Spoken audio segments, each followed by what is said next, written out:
ಮನೋವಿಹಾರಿಣಿ.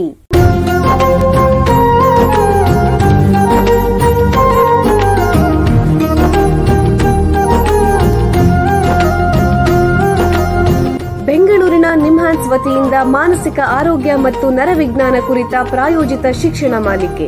ಸಹಯೋಗ doctor Ramachandra N ಮೂರ್ತಿ ಮಾನಸಿಕ ಆರೋಗ್ಯ ಮತ್ತು ನರವಿಜ್ಞಾನ ಪ್ರತಿಷ್ಠಾನ ನಿಮ್ಹಾನ್ಸ್. ಕೇಳಿ ಮಾನಸಿಕ ಆರೋಗ್ಯ ಮತ್ತು ನರವಿಜ್ಞಾನ ಕುರಿತ ಮಾಲಿಕೆ ಮನೋವಿಹಾರಿಣಿ. ನಮಸ್ಕಾರ ಶ್ರೋತೃಗಳೇ, ನಿಮಗೆಲ್ಲರಿಗೂ ಮನೋವಿಹಾರಿಣಿ ಶಿಕ್ಷಣ ಮಾಲಿಕೆಯ ಈ ಸಂಚಿಕೆಗೆ ಆತ್ಮೀಯ ಸ್ವಾಗತ. ಹಿಂದಿನ 2 ಸಂಚಿಕೆಗಳಲ್ಲಿ ಮನುಷ್ಯರಲ್ಲಿ ಕಂಡುಬರುವಂತಹ ಗಂಭೀರವಾದ ಮಾನಸಿಕ ಕಾಯಿಲೆ ಬೈಪೋಲಾರ್ ಡಿಸಾರ್ಡರ್ ಬಗ್ಗೆ ಚರ್ಚೆ ಮಾಡ್ತಿದ್ವಿ. ಈ ಸಂಚಿಕೆಯಲ್ಲಿ ಇದರ ಬಗ್ಗೆ ಹೆಚ್ಚಿನ ಮಾಹಿತಿ ತಿಳ್ಕೊಳ್ಳೋಣ. ಬೈಪೋಲಾರ್ ಡಿಸಾರ್ಡರ್ ಅನ್ನೋದಕ್ಕೆ ಕನ್ನಡದಲ್ಲಿ ದ್ವಿಧ್ರುವ ಅಸ್ವಸ್ಥತೆ ಅಂತಾರೆ. ದ್ವಿಧ್ರುವ ಎಂದರೆ 2 ಧ್ರುವಗಳು, ಅಸ್ವಸ್ಥತೆ ಅಂದರೆ ಡಿಸಾರ್ಡರ್. ಇಲ್ಲಿ ದ್ವಿಧ್ರುವ ಅಂದ್ರೆ ಏನು? ನಮ್ಮ ಮನಸ್ಸಿನಲ್ಲಿ ಸಂತೋಷ ಮತ್ತು ದುಃಖ ಎಂಬ ಭಾವನೆಗಳು ವಿರುದ್ಧ ದಿಕ್ಕಿನಲ್ಲಿರುವಂತಹ 2 ಧ್ರುವಗಳು. ಅಂದರೆ ಈ ಸಮಸ್ಯೆ ಇರುವ ವ್ಯಕ್ತಿಗಳಲ್ಲಿ ಅತೀವ ಸಂತೋಷ ಮತ್ತು ಅತೀವ ದುಃಖದ ಅನುಭವಗಳು ಒಂದಾದ ಮೇಲೆ ಒಂದು ಕಾಣಿಸ್ಕೊಳ್ಳುತ್ತೆ. ಇದಕ್ಕೆ ದ್ವಿಧ್ರುವ ಅಸ್ವಸ್ಥತೆ ಅಂತ ಹೇಳ್ತಾರೆ. ಇದನ್ನ ನಿಭಾಯಿಸಕ್ಕಾಗದೆ ವ್ಯಕ್ತಿ ಮಾನಸಿಕ ಸಮಸ್ಯೆ ಎದುರಿಸ್ತಾರೆ. ಹಿಂದಿನ ಸಂಚಿಕೆಗಳಲ್ಲಿ ವೈದ್ಯಕೀಯ ದೃಷ್ಟಿಯಿಂದ ಬೈಪೋಲಾರ್ ಅಥವಾ ದ್ವಿಧ್ರುವ ಅಸ್ವಸ್ಥತೆ ಅಂದ್ರೇನು, ಎಷ್ಟು ವಿಧಗಳಿವೆ, ಜನರಲ್ಲಿ ಎಷ್ಟು ಪ್ರಮಾಣದಲ್ಲಿ ಹರಡಿದೆ, ಮುಖ್ಯ ಲಕ್ಷಣಗಳೇನು, ಈ ಕಾಯಿಲೆ ಆಗಕ್ಕೆ ಕಾರಣಗಳೇನು ಮತ್ತು ರೋಗ ಪತ್ತೆ ಹಚ್ಚೋದಕ್ಕೆ ಯಾವ್ಯಾವ ರೀತಿ ಪರೀಕ್ಷೆಗಳನ್ನು ಮಾಡ್ತಾರೆ, ರೋಗ ನಿರ್ಣಯ ಅಂದ್ರೆ ಡಯಾಗ್ನೋಸಿಸ್ ಹೇಗೆ, ಚಿಕಿತ್ಸೆ ಯಾವ ರೀತಿ ಕೊಡಬೇಕು, ಇದರಲ್ಲಿ ಯಾವ ರೀತಿ ಮಾತ್ರೆಗಳನ್ನ ರೋಗಿಗಳಿಗೆ ಕೊಡ್ತಾರೆ, ಈ ಮಾತ್ರೆಗಳನ್ನು ತಗೊಂಡ್ರೆ ಅದು ಪರಿಣಾಮಕಾರಿಯೇ, ಏನಾದರೂ ಅಡ್ಡ ಪರಿಣಾಮಗಳಿರುತ್ತೆ, ಇತ್ಯಾದಿ ವಿವಿಧ ಪ್ರಶ್ನೆಗಳ ಬಗ್ಗೆ ತಜ್ಞರು ವಿವರವಾಗಿ ಕಳೆದ ಸಂಚಿಕೆಗಳು ಹೇಳಿದರು.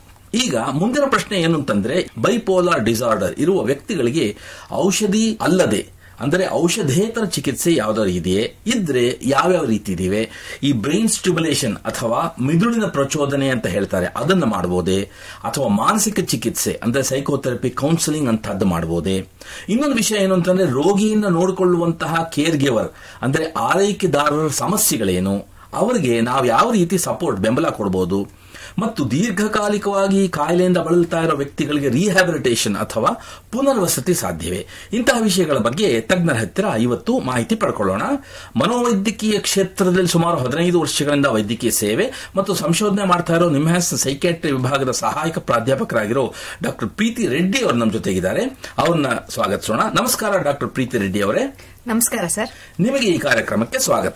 ಡಾಕ್ಟರ್ ಪ್ರೀತಿ ರೆಡ್ಡಿ ಅವರೇ, ನಿಮಗೆ ಮೊದಲನೇ ಪ್ರಶ್ನೆ ಏನು ಅಂತಂದ್ರೆ, ಈ ದ್ವಿಧ್ರುವ ಅಥವಾ ಬೈಪೋಲಾರ್ ಅಸ್ವಸ್ಥತೆಗೆ ಔಷಧಿ ಅಲ್ಲದ ಅಂದ್ರೆ ಔಷಧೇತರ ಚಿಕಿತ್ಸೆಗಳಿವೆಯೇ, ಅವು ಯಾವ ಪ್ರಕಾರಗಳು ದಯವಿಟ್ಟು ತಿಳಿಸಿ. ಪ್ರಾಮುಖ್ಯವಾದ ಟ್ರೀಟ್ಮೆಂಟ್ ಅಂದ್ರೆ ಔಷಧಿಗಳು ಬೈಪೋಲಾರ್ ಡಿಸಾರ್ಡರ್ಗೆ. ಔಷಧಿಯಲ್ಲಿ ಕೆಲವೊಂದು ಔಷಧ ಹೇಳ್ಬೇಕಂದ್ರೆ ಲಿಥಿಯಂ, ವ್ಯಾಲ್ಪುರೋಯೇಟ್, ಕಾರ್ಬಮಜಪಿನ್ ಅಥವಾ ರಿಸ್ಪೆಡಾನ್, ಒಲಾನ್ಜಪಿನ್, ಈ ತರವಾದ ಔಷಧಿಗಳನ್ನು ನಾವು ಸಾಮಾನ್ಯವಾಗಿ ಕೊಡ್ತೀವಿ. ಔಷಧಿ ಮಾತ್ರ ಈ ಅನಾರೋಗ್ಯಕ್ಕೆ ಸಂಬಂಧಿತವಾದ ಎಲ್ಲಾ ಸಮಸ್ಯೆಗಳನ್ನು ಪರಿಹರಿಸುವುದಿಲ್ಲ. ಸೊ ಮನೋಸಾಮಾಜಿಕ ಮಧ್ಯಸ್ಥಿಕೆಗಳು ಅಂದ್ರೆ ಸೈಕೋಸೋಷಿಯಲ್ ಟ್ರೀಟ್ಮೆಂಟ್ಸ್, ಔಷಧಿ ಜೊತೆಗೆ ಇದನ್ನು 2 ಸೇರಿಸಿ ಕೊಟ್ಟಾಗ ಅದು ತುಂಬಾ ಒಳ್ಳೆ ಪರಿಣಾಮ ಬೀರುತ್ತೆ ಎಂದು ತುಂಬಾ ಸಾಕ್ಷಿಗಳು ಇವೆ. ಸೊ ಈ ಮನೋಸಾಮಾಜಿಕ ಮಧ್ಯಸ್ಥಿಕೆಗಳಲ್ಲದೆ ಇದ್ರ ಜೊತೆಗೆ ಕೆಲವೊಂದು ನ್ಯೂರೋ ಸ್ಟಿಮ್ಯುಲೇಷನ್ ಟೆಕ್ನಿಕ್ಗಳು ಕೂಡ ಇವೆ.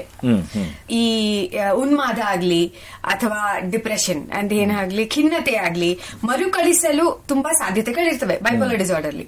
ಸೊ ಈ ಮರುಕಳಿಕೆಯನ್ನು ಹೇಗೆ ತಡೆಗಟ್ಟಬಹುದು ಅನ್ನೋ ಗುರಿ ಈ ಸೈಕೋಥೆರಪಿಟಿಕ್ ಇಂಟರ್ವೆನ್ಷನ್ಸ್ ಅಲ್ಲಿ ಮೇನ್ ಆಗಿ ಇರುತ್ತದೆ. ಇದನ್ನು ಕಡಿಮೆ ಮಾಡಲು ವಿಶೇಷವಾಗಿ ಖಿನ್ನತೆಯನ್ನು, ಪೇಷಂಟ್ಸ್ಗಳ ಕಾರ್ಯನಿರ್ವಾಹಕ ಶಕ್ತಿಯನ್ನು ಹೇಗೆ ಇನ್ನೂ ನಾವು ಹೆಚ್ಚು ಮಾಡಬಹುದು, ಇದೆಲ್ಲದ್ರ ಮೇಲೆ ಫೋಕಸ್ ಮಾಡಕ್ಕೆ ಸೈಕೋಥೆರಪಿಟಿಕ್ ಇಂಟರ್ವೆನ್ಷನ್ಸ್ ಇರ್ತವೆ. ಸೊ ಇದರಲ್ಲಿ ಕೆಲವೊಂದು ಹೇಳ್ಬೇಕಂದ್ರೆ ಮನೋಶಿಕ್ಷಣೆ ಅಥವಾ ಸೈಕೋ ಎಜುಕೇಶನ್, ಅರಿವಿನ ವರ್ತನೆ ಚಿಕಿತ್ಸೆ, ಹಂಗಂದ್ರೆ ಕಾಗ್ನಿಟಿವ್ ಬಿಹೇವಿಯರ್ ಥೆರಪಿ, ಪರಸ್ಪರ ಮತ್ತು ಸಾಮಾಜಿಕ ರಿದಮ್ ಥೆರಪಿ ಅಂದ್ರೆ ಇಂಟರ್ಪರ್ಸನಲ್ ಸೋಷಿಯಲ್ ರಿದಮ್ ಥೆರಪಿ, ಮತ್ತು ಕೌಟುಂಬಿಕ ಚಿಕಿತ್ಸೆಗಳು ಅಂದ್ರೆ ಫ್ಯಾಮಿಲಿ ಫೋಕಸ್ಡ್ ಸೈಕೋಥೆರಪಿ, ಅಂತಹ ವಿಧಾನಗಳು ಇರ್ತವೆ ಸರ್. ಅಂದ್ರೆ ನಿಮ್ ಪ್ರಕಾರ ಈ ಚಿಕಿತ್ಸೆಗಳನ್ನೆಲ್ಲ ಔಷಧಿ ಜೊತೆ ತಗೋಬಹುದೋ ಅಥವಾ ಔಷಧಿ ಇಲ್ಲದೆ ಬಳಸಬೇಕಾ, ಹೇಗೆ? ಸರ್, ಈ ನಾನು ಹೇಳಿದ ಎಲ್ಲಾ ಚಿಕಿತ್ಸೆಗಳನ್ನು ಔಷಧಿ ಜೊತೆಗೆ ಬಳಸಬೇಕು. ಔಷಧಿ ಇಲ್ಲದೆ ಬರೀ ಈ ಸೈಕೋಥೆರಪಿಟಿಕ್ ಅಥವಾ ಮನೋಸಾಮಾಜಿಕ ಮಧ್ಯಸ್ಥಿಕೆ ಟ್ರೀಟ್ಮೆಂಟ್ಗಳಿಂದ ಅಷ್ಟೊಂದು ಪ್ರಯೋಜನಕಾರಿ ಆಗಿರೋದಿಲ್ಲ. ಬ್ರೈನ್ ಸ್ಟಿಮ್ಯುಲೇಷನ್ ಅಥವಾ ಮಿದುಳಿನ ಪ್ರಚೋದನೆ ಅಂತ ಒಂದು ಚಿಕಿತ್ಸೆ ಇದೆ, ಅದನ್ನ ಈ ಬೈಪೋಲಾರ್ಗೆ ಉಪಯೋಗಿಸಬಹುದೇ? ಅದು ಪರಿಣಾಮಕಾರಿಯೇ? ಹೌದು sir. So neuro stimulatory techniques ಅಥವಾ ಬ್ರೈನ್ ಸ್ಟಿಮ್ಯುಲೇಷನ್ ನೀವು ಹೇಳಿದ ಪ್ರಕಾರ ಇದರಲ್ಲಿ ಹಲವಾರು ಮೆಥಡ್ಸ್ ಇವೆ. ಅದರಲ್ಲಿ ಒಂದು electro convulsive therapy or ECT ಅಂತ ಹೇಳ್ತೀವಿ. ಇನ್ನೊಂದು ಬಂದು ರಿಪಿಟೇಟಿವ್ ಟ್ರಾನ್ಸ್ಕ್ರೇನಿಯಲ್ ಮ್ಯಾಗ್ನೆಟಿಕ್ ಸ್ಟಿಮ್ಯುಲೇಷನ್, ಇನ್ನೊಂದು ಬಂದು ಟ್ರಾನ್ಸ್ಕ್ರೇನಿಯಲ್ ಡೈರೆಕ್ಟ್ ಕರೆಂಟ್ ಸ್ಟಿಮ್ಯುಲೇಷನ್. ಈ 3 ತರದ ನ್ಯೂರೋ ಸ್ಟಿಮ್ಯುಲೇಟರಿ ಟೆಕ್ನಿಕ್ಸ್ ಇರ್ತವೆ. ಇದರಲ್ಲಿ ನಾವು ಅತಿಯಾದ ಉನ್ಮಾದ ಅಥವಾ ಅತಿಯಾದ ಖಿನ್ನತೆ ಇದ್ದಾಗ ಈ ಎಲೆಕ್ಟ್ರೋ ಕನ್ವಲ್ಸಿವ್ ಥೆರಪಿ ಅಥವಾ ECT ಅನ್ನು ಬಳಸ್ತೀವಿ. ಇದು ಅತ್ಯುತ್ತಮವಾಗಿ ಪ್ರಯೋಜನಕಾರಿಯಾಗಿದೆ. ಅಂಡ್ ಔಷಧದ ಜೊತೆಗೆ ಇದನ್ನು ಕೊಡೋದ್ರಿಂದ ಅತಿ ಬೇಗ ನಮ್ಗೆ ಇದರದ್ದು ಇಂಪ್ರೂವ್ಮೆಂಟ್ ಕಾಣಿಸ್ಕೊಳ್ಳುತ್ತೆ. But repetitive transcranial magnetic stimulation ಬಗ್ಗೆ ಮಾತಾಡಬೇಕಂದ್ರೆ ಇದು ಯಾವಾಗಲೂ ಇದಕ್ಕೆ ಮುಂಚೆ ಹೇಳಿದ ಹಾಗೆ ಔಷಧಿಗಳ ಜೊತೆಗೆ ಮಾತ್ರ ಕೊಡುವುದಾಗಿ ನಾವು ಮಾಡ್ತೇವೆ. ಇದು ಬರೀ ಆಸ್ ಎ ಸಿಂಗಲ್ ಟ್ರೀಟ್ಮೆಂಟ್ ಬರೀ ಇದನ್ನೇ ಕೊಟ್ರೆ ಅಷ್ಟು ಪರಿಣಾಮಕಾರಿ ಆಗಿರುವುದಿಲ್ಲ. ಔಷಧಿ ಜೊತೆಗೆ ಕೊಟ್ಟಾಗ ಇದು ಒಳ್ಳೆ ಪರಿಣಾಮವನ್ನು ಬೀರುತ್ತದೆ. ಈಗ ಒಂದು ಸಣ್ಣ ವಿರಾಮ ತಗೊಳ್ಳೋಣ. ನಂತರ ದ್ವಿಧ್ರುವ ಅಸ್ವಸ್ಥತೆ ಅಥವಾ ಬೈಪೋಲಾರ್ ಡಿಸಾರ್ಡರ್ ನಲ್ಲಿ ಔಷಧೇತರ ಚಿಕಿತ್ಸೆ ಬಗ್ಗೆ ಚರ್ಚೆನ ಮುಂದುವರಿಸೋಣ. ಬೆಂಗಳೂರಿನ ನಿಮ್ಹಾನ್ಸ್ ಮಾನಸಿಕ ಆರೋಗ್ಯ ಮತ್ತು ನರವಿಜ್ಞಾನ ಕ್ಷೇತ್ರದಲ್ಲಿ ಹೆಸರುವಾಸಿ. ಶ್ರೇಷ್ಠ ಮಟ್ಟದ ಔಷಧೋಪಚಾರ, ಸಂಶೋಧನೆ ಮತ್ತು ತರಬೇತಿ ಇವೇ ನಿಮ್ಹಾನ್ಸ್ನ ಪ್ರಮುಖ ಧ್ಯೇಯಗಳು. ದೇಶದ ವಿವಿಧ ಭಾಗಗಳಿಂದ ಬರುವ ಲಕ್ಷಾಂತರ ಜನರಿಗೆ ಚಿಕಿತ್ಸೆ ನೀಡುವ ನಿಮ್ಹಾನ್ಸ್ಗೆ ರಾಷ್ಟ್ರೀಯ ಪ್ರಾಮುಖ್ಯತಾ ಸಂಸ್ಥೆ ಎಂಬ ಗೌರವ. ಚಿಕಿತ್ಸೆ ಮತ್ತು ವೈದ್ಯಕೀಯ ಸೇವೆಗಳ ಜೊತೆಯಲ್ಲಿ ನರರೋಗ ಮತ್ತು ಮನೋವೈದ್ಯಕೀಯ ಪುನರ್ವಸತಿ ಸೇವೆಗಳು, ಸಮುದಾಯ ಮಟ್ಟದ ಆರೋಗ್ಯ ಕಾರ್ಯಕ್ರಮಗಳನ್ನು ನಡೆಸುವುದು ಹಾಗೂ ಜನಜಾಗೃತಿ ಮೂಡಿಸುವ ಕೆಲಸಗಳಲ್ಲಿ ಸಕ್ರಿಯವಾಗಿದೆ ನಿಮ್ಹಾನ್ಸ್. ಈ ನಿಟ್ಟಿನಲ್ಲಿ ಆಕಾಶವಾಣಿಯ ಶ್ರೋತೃಗಳಿಗೆ ನರಮಂಡಲ ಮತ್ತು ಮಾನಸಿಕ ಆರೋಗ್ಯದ ಬಗ್ಗೆ ಉಪಯುಕ್ತ ಮಾಹಿತಿ ನೀಡುವುದೇ ಡಾಕ್ಟರ್ ರಾಮಚಂದ್ರ ಎನ್ ಮೂರ್ತಿ ಮಾನಸಿಕ ಆರೋಗ್ಯ ಮತ್ತು ನರವಿಜ್ಞಾನ ಪ್ರತಿಷ್ಠಾನ ನಿಮ್ಹಾನ್ಸ್ನ ಸಹಯೋಗದೊಂದಿಗೆ ಮೂಡಿಬರುತ್ತಿರುವ ಈ ಮನೋವಿಹಾರಿಣಿ ಶಿಕ್ಷಣ ಮಾಲಿಕೆಯ ಮೂಲ ಉದ್ದೇಶ. ವಿರಾಮದ ನಂತರ ಮನೋವಿಹಾರಣಿಯ ಈ ಸಂಚಿಕೆಗೆ ನಿಮಗೆಲ್ಲರಿಗೂ ಮತ್ತೊಮ್ಮೆ ಸ್ವಾಗತ. ವಿರಾಮಕ್ಕೆ ಮುಂಚೆ ದ್ವಿಧ್ರುವ ಅಸ್ವಸ್ಥತೆ ಬೈಪೋಲಾರ್ ಡಿಸಾರ್ಡರ್ ನಲ್ಲಿ ಔಷಧೇತರ ಚಿಕಿತ್ಸೆಯ ಬಗ್ಗೆ ನಿಮ್ಹಾನ್ಸ್ನ ತಜ್ಞರಾದ ಡಾಕ್ಟರ್ ಪ್ರೀತಿ ರೆಡ್ಡಿ ಅವರ ಹತ್ರ ಮಾತಾಡ್ತಾ ಇದ್ವಿ. ಈಗ ಚರ್ಚೆನ ಮುಂದುವರಿಸೋಣ. ಬೈಪೋಲಾರ್ ಡಿಸಾರ್ಡರ್ಗೆ ಯಾವ್ಯಾವ ರೀತಿ ಮನೋಸಾಮಾಜಿಕ ಚಿಕಿತ್ಸೆಗಳಿವೆ ದಯವಿಟ್ಟು ತಿಳಿಸಿ. ಫಸ್ಟ್ ಹೇಳ್ಬೇಕಂದ್ರೆ ಮನೋಶಿಕ್ಷಣ ಅಥವಾ ಸೈಕೋ ಎಜುಕೇಶನ್ ಅಂತ ಏನ್ ಹೇಳ್ತೀವಿ, ಇದರಲ್ಲಿ ನಾವು ಏನ್ ಫೋಕಸ್ ಮಾಡ್ತೀವಿ ಮೇನ್ ಆಗಿ ಅಂದ್ರೆ ಈ ಅನಾರೋಗ್ಯದ ಬಗ್ಗೆ ಮತ್ತು ಔಷಧಿಗಳ ಪಾತ್ರದ ಬಗ್ಗೆ ಈ ರೋಗಿಗಳಿಗೆ ಮತ್ತು ಅವರ ಪರಿವಾರದವರಿಗೆ ತಿಳಿಸಿಕೊಡ್ತೀವಿ. ನಿದ್ರೆ, ಎಚ್ಚರಿಕೆ, ಅದರ ಚಕ್ರ, ಅದರ ಸೈಕಲ್ ಬಗ್ಗೆ ಹೇಳ್ಕೊಡ್ತೀವಿ. ಇವಾಗ ಉನ್ಮಾದ ಬಂದ್ರೆ, ಖಿನ್ನತೆ ಬಂದ್ರೆ ಅದು ಶುರುವಾದಾಗ ಹೇಗೆ ಶುರುವಾಗುತ್ತೆ ಅದನ್ನ ಸ್ವಲ್ಪ ತಿಳಿಸ್ಕೊಡ್ತೀವಿ. ಅನಾರೋಗ್ಯ ಬಂದಾಗ ಯಾವ್ಯಾವ ರೀತಿ ರೋಗ ಲಕ್ಷಣಗಳು ಬರುತ್ತವೆ ಎಂದು ಅವರಿಗೆ ತಿಳಿಸ್ತೀವಿ. ಮತ್ತೆ ಮರುಕಳಿಕೆಯನ್ನು ತಡೆಗಟ್ಟಲು ಯೋಜನೆಗಳನ್ನು ಅವರಿಗೆ ತಿಳಿಸಿಕೊಡ್ತೀವಿ. ಇದರಿಂದ ಮರುಕಳಿಕೆಯನ್ನು ಗಮನಾರ್ಹವಾಗಿ ಕಡಿಮೆ ಮಾಡಬಹುದೆಂದು ತೋರಿಸಿಕೊಟ್ಟಿವಿ. ನೆಕ್ಸ್ಟ್ ಬರ್ಬೇಕಂದ್ರೆ ಕಾಗ್ನಿಟಿವ್ ಬಿಹೇವಿಯರ್ ಥೆರಪಿ, CBT. ಇದರಲ್ಲಿ ವ್ಯಕ್ತಿಯ ಕೌಶಲ್ಯ ಅಭಿವೃದ್ಧಿಯನ್ನು ನಾವು ಫೋಕಸ್ ಮಾಡ್ತೀವಿ. ಅರಿವಿನ ತಂತ್ರಗಳನ್ನು ಬಳಸಿ ಇದನ್ನು ಮಾಡ್ತೀವಿ. ಕೆಲವೊಂದು ಬಾರಿ ಖಿನ್ನತೆಯಲ್ಲಿ ಮೇನ್ ಆಗಿ ವಿಕೃತ ಆಲೋಚನೆಗಳು ಅಥವಾ ನೆಗೆಟಿವ್ ಥಾಟ್ಸ್ ಅನ್ನೋದು ಬರುತ್ತೆ. ಹೇಗೆ ಇದನ್ನು ನಾವು ಬದಲಾಯಿಸಿ ಪಾಸಿಟಿವ್ ಥಿಂಕಿಂಗ್ ತರಬೇಕು ಅದ್ರ ಮೇಲೆ ಫೋಕಸ್ ಮಾಡ್ತೀವಿ. ಮತ್ತೆ ವರ್ತನೆ ತಂತ್ರಗಳು ಅಂದ್ರೆ ಬಿಹೇವಿಯರ್ ಟೆಕ್ನಿಕ್ಸ್ ಏನ್ ಯೂಸ್ ಮಾಡಬೇಕು ಅಂತ ಹೇಳಿಕೊಡ್ತೀವಿ. ಮತ್ತೆ ಇದರಿಂದ ಮನಸ್ಥಿತಿಯನ್ನು ಹೇಗೆ ಬದಲಾಯಿಸ್ಕೋಬೇಕು ಅನ್ನೋದನ್ನ ಫೋಕಸ್ ಮಾಡ್ತೀವಿ. ಇವುಗಳಲ್ಲಿ ರೋಗಿಯು ಆಲಸ್ಯ ಮತ್ತು ಖಿನ್ನತೆಯಲ್ಲಿ ಇದ್ದಾಗ ಚಟುವಟಿಕೆಗಳು ಮಟ್ಟ ತುಂಬಾ ಕಡಿಮೆ ಇರುತ್ತೆ. ಸೊ ಯಾವ ರೀತಿ ಅದನ್ನ ಅವರು ಜಾಸ್ತಿ ಪಡಿಸ್ಕೋಬಹುದು ಅನ್ನೋದ್ರ ಮೇಲೆ ಫೋಕಸ್ ಮಾಡ್ತೀವಿ. ಮತ್ತೆ ಚಿಕ್ಕ ಚಿಕ್ಕ ಸಣ್ಣ ನಿರ್ವಹಣಾ ಗುರಿಗಳನ್ನು ಇಟ್ಟುಕೊಂಡು ಅದನ್ನು ಅವರು ರೀಚ್ ಆಗೋದು ಹೇಗೆ ಅನ್ನೋದನ್ನ ನಾವು ಅವರಿಗೆ ಹೇಳ್ಕೊಡ್ತೀವಿ. ನೆಕ್ಸ್ಟ್ ಬಂದು IPSRT ಅಥವಾ ಇಂಟರ್ಪರ್ಸನಲ್ ಸೋಷಿಯಲ್ ರಿದಮ್ ಥೆರಪಿ. ಅದು ಯಾಕೆ ಇಂಪಾರ್ಟೆಂಟ್? ಸೋಷಿಯಲ್ ರಿದಮ್ ಅಂದ್ರೆ ಮೇನ್ ಆಗಿ ನಿದ್ರೆ ಮೇಲೆ ಫೋಕಸ್ ಮಾಡ್ತೀವಿ. ಬಿಕಾಸ್ ಬೈಪೋಲಾರ್ ಡಿಸಾರ್ಡರ್ ಅಲ್ಲಿ ನಿದ್ರೆ ಕಡಿಮೆ ಆಗುವುದರಿಂದ ಮತ್ತೆ ಈ ರೋಗ ಲಕ್ಷಣಗಳು ಮರುಕಳಿಸುವ ಚಾನ್ಸಸ್ ತುಂಬಾ ಜಾಸ್ತಿ ಇರುತ್ತೆ. ಸೊ ಅದಕ್ಕಾಗಿ ನಮ್ಮ ನಿದ್ರೆ, ಈ ಸ್ಲೀಪ್ ಹೈಜೀನ್ ಅಂತ ಏನ್ ಹೇಳ್ತೀವಿ, ಅದ್ರ ಮೇಲೆ ಹೇಗೆ ಫೋಕಸ್ ಮಾಡಬೇಕು, ಜೀವನದ ಒತ್ತಡಗಳನ್ನು ಹೇಗೆ ಅವರು ಫೋಕಸ್ ಮಾಡಿ ಅದನ್ನ ಹೇಗೆ ಆಚೆ ಬರೋದು, ಅದ್ರ ಮಾರ್ಗಗಳ ಏನು, ಈ ಒತ್ತಡವನ್ನು ಕಂಟ್ರೋಲ್ ಮಾಡಕ್ಕೆ, ಸ್ಟ್ರೆಸ್ ಕಂಟ್ರೋಲ್ ಮಾಡಕ್ಕೆ ಅಂತ ಇದ್ ಮಾಡ್ತೀವಿ. ಮತ್ತೆ ಎಸ್ಪೆಷಲಿ ಈ ಬೈಪೋಲಾರ್ ಡಿಸಾರ್ಡರ್ ಪೇಷಂಟ್ಸ್ಗೆ ಮಾದಕ ಪದಾರ್ಥಗಳನ್ನು ಯೂಸ್ ಮಾಡೋ ಚಾನ್ಸಸ್ ಜಾಸ್ತಿ ಇರುತ್ತೆ. ಇದರಿಂದ ಹೇಗೆ ಆಚೆ ಬರೋದು, ಇದರಿಂದ ಈ ಬೈಪೋಲಾರ್ ಡಿಸಾರ್ಡರ್ ಮೇಲೆ ಯಾವ ರೀತಿ ಪ್ರಭಾವ ಬೀರುತ್ತೆ ಅನ್ನೋದನ್ನ ಅವರಿಗೆ ನಾವು ಎಕ್ಸ್ಪ್ಲೇನ್ ಮಾಡ್ತೀವಿ. ಸೊ ಇದು ನಿಯಮಿತ ದಿನಚರಿಗಳನ್ನು ಸ್ಥಾಪಿಸುವ ಮೂಲಕ ಪರಸ್ಪರ ಫ್ಯಾಮಿಲಿ ಮೆಂಬರ್ಸ್ ಅಥವಾ ಫ್ರೆಂಡ್ಸ್ ಅವ್ರ ಜೊತೆ ಏನಾದ್ರು ಸಂಘರ್ಷಗಳಿದ್ರೆ ಅದನ್ನ ಹೇಗೆ ತಿಳಿದುಕೊಂಡು ಅದರಿಂದ ಹೇಗೆ ಆಚೆ ಬರೋದು, ಇದೆಲ್ಲ ಮೇಲೆ ಫೋಕಸ್ ಇರುತ್ತೆ. ನಿಮ್ಮ ಪ್ರಕಾರ ಈ ಬೈಪೋಲಾರ್ ಡಿಸಾರ್ಡರ್ ಅನ್ನೋದನ್ನ ಸಂಪೂರ್ಣವಾಗಿ ಗುಣಪಡಿಸಬಹುದೇ? ದಯವಿಟ್ಟು ತಿಳಿಸಿ. ಹಾ ಸರ್, ಇದೇ ಪ್ರಶ್ನೆ ಹಲವಾರು ರೋಗಿಗಳು ನಮ್ಮನ್ನು ಕೇಳ್ತಾರೆ. ಬಟ್ ಬೈಪೋಲಾರ್ ಡಿಸಾರ್ಡರ್ ಒಂದು ದೀರ್ಘಕಾಲದ ಮತ್ತು ಮರುಕಳಿಸುವ ಅಸ್ವಸ್ಥತೆಯಾಗಿದೆ. ಇದಕ್ಕೆ ಪರ್ಮನೆಂಟ್ ಸೊಲ್ಯೂಷನ್ ಇಲ್ಲ. ಇದಕ್ಕೆ ಚಿಕಿತ್ಸೆ ಡೆಫಿನೆಟ್ಲಿ ಇದೆ. ಚೆನ್ನಾಗಿ ಪೇಷಂಟ್ ಟ್ರೀಟ್ಮೆಂಟ್ ತಗೊಂಡ್ರೆ ರೋಗಿಗಳು ಎಲ್ಲ ಅವರ ದಿನನಿತ್ಯದ ಜೀವನವನ್ನು, ಕೆಲಸ ಕಾರ್ಯಗಳನ್ನು ಎಲ್ಲ ನಡೆಸಬಹುದು. ಬಟ್ ಇದು ಪೂರ್ತಿ ಗುಣ ಮಾಡೋದು ಅನ್ನೋದು, ನಿರ್ವಹಣೆ ಮಾಡಬಹುದು, ಸಂಪೂರ್ಣ ಗುಣ ಸಾಧ್ಯ ಇಲ್ಲ ಅಂತಿದ್ದೀರಾ. ಈಗ ಇನ್ನೊಂದು ಏನು ಅಂದ್ರೆ, ಇದು ದೀರ್ಘಕಾಲಿಕ ಆಗಿರೋದ್ರಿಂದ ಅವ್ರನ್ನ ನೋಡ್ಕೋತಾರಲ್ಲ ಆರೈಕೆದಾರರು ಅಥವಾ ಕೇರ್ ಗಿವರ್ಸ್, ಅವ್ರಿಗೆ ಯಾವ ರೀತಿ ನಾವು ಬೆಂಬಲ ಕೊಡಬಹುದು?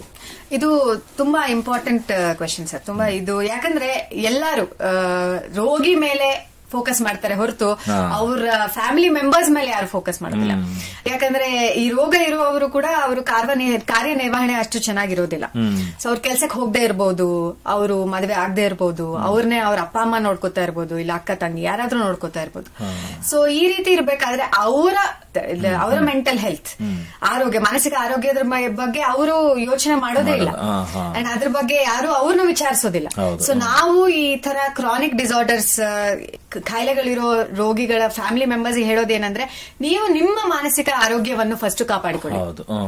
ಅವರಿಗೆ ಸಹಾಯ ಮಾಡೋ ಬೇರೆ ರೀತಿಗಳಂತ ಹೇಳಿದ್ರೆ, ಒಂದು ಈ ಪರ್ಸನ್ಸ್ ವಿತ್ ಡಿಸಬಿಲಿಟಿ ಆಕ್ಟ್ ಅಲ್ಲಿ ಪ್ರಕಾರ ಇವರಿಗೆ ಡಿಸಬಿಲಿಟಿ ಬೆನಿಫಿಟ್ಸ್ ಇರುತ್ತೆ ಈ ರೋಗಿಗಳಿಗೆ. ಅದರಿಂದ ಫೈನಾನ್ಷಿಯಲ್ ಅಸಿಸ್ಟೆನ್ಸ್ ಇರಬಹುದು, ಇಲ್ಲ ಎಜುಕೇಶನ್ ಆಗಿ, ಇಲ್ಲ ಕೆಲಸಕ್ಕಾಗಿ ಏನೇನ್ ಸಹಾಯ ಆಗಬಹುದು ಅನ್ನೋದನ್ನ ಇವರಿಗೆ ತಿಳಿಸ್ಕೊಡೋದು.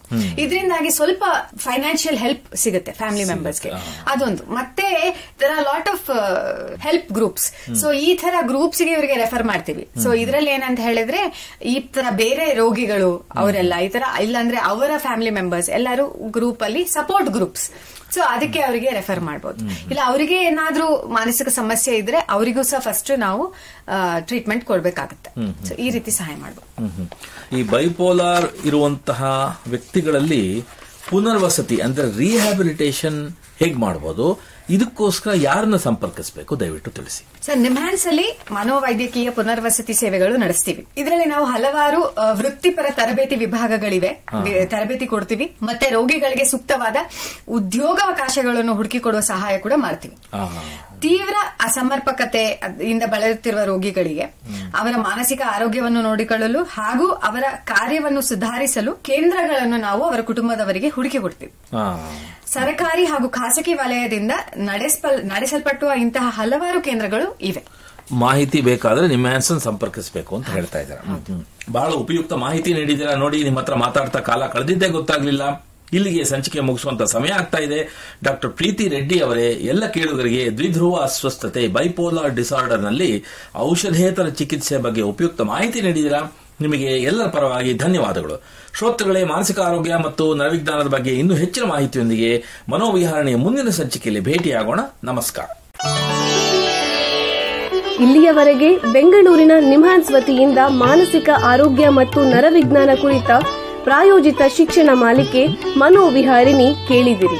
ಸಹಯೋಗ ಡಾಕ್ಟರ್ ರಾಮಚಂದ್ರ ಎನ್ ಮೂರ್ತಿ, ಮಾನಸಿಕ ಆರೋಗ್ಯ ಮತ್ತು ನರವಿಜ್ಞಾನ ಪ್ರತಿಷ್ಠಾನ, ನಿಮ್ಹಾನ್ಸ್. ನೆರವು ಡಾಕ್ಟರ್ ಕೆಎಸ್ ಮೀನಾ, ನಿಮ್ಹಾನ್ಸ್. ಮಾನಸಿಕ ಆರೋಗ್ಯ ಶಿಕ್ಷಣ ವಿಭಾಗ, ನಿಮ್ಹಾನ್ಸ್. ಹಾಗೂ ನಿವೇದಿತಾ ಬಿಎಸ್, ನಿಮ್ಹಾನ್ಸ್. ಸಂಗೀತ ಸಂಯೋಜನೆ ಕೆ ಕಲ್ಯಾಣ್. ಪರಿಕಲ್ಪನೆ, ನಿರೂಪಣೆ ಮತ್ತು ನಿರ್ಮಾಣ ಡಾಕ್ಟರ್ ಎಂ ಶ್ರೀನಿವಾಸ್ ಭರತ್, ನಿಮ್ಹಾನ್ಸ್. ನಿಮ್ಮ ಸಂದೇಶಗಳನ್ನು ಕಳಿಸಬೇಕಾದ ದೂರವಾಣಿ ಸಂಖ್ಯೆ 7891105524 7899105524. ವಾಟ್ಸ್ಆಪ್ ಸಂದೇಶಗಳು ಮಾತ್ರ. ಈ ಕಾರ್ಯಕ್ರಮದ ಮುಂದಿನ ಸಂಚಿಕೆ ಮುಂದಿನ ವಾರ ಇದೇ ಸಮಯಕ್ಕೆ ಮನೋವಿಹಾರಿಣಿ ಮಾಲಿಕೆಯಲ್ಲಿ.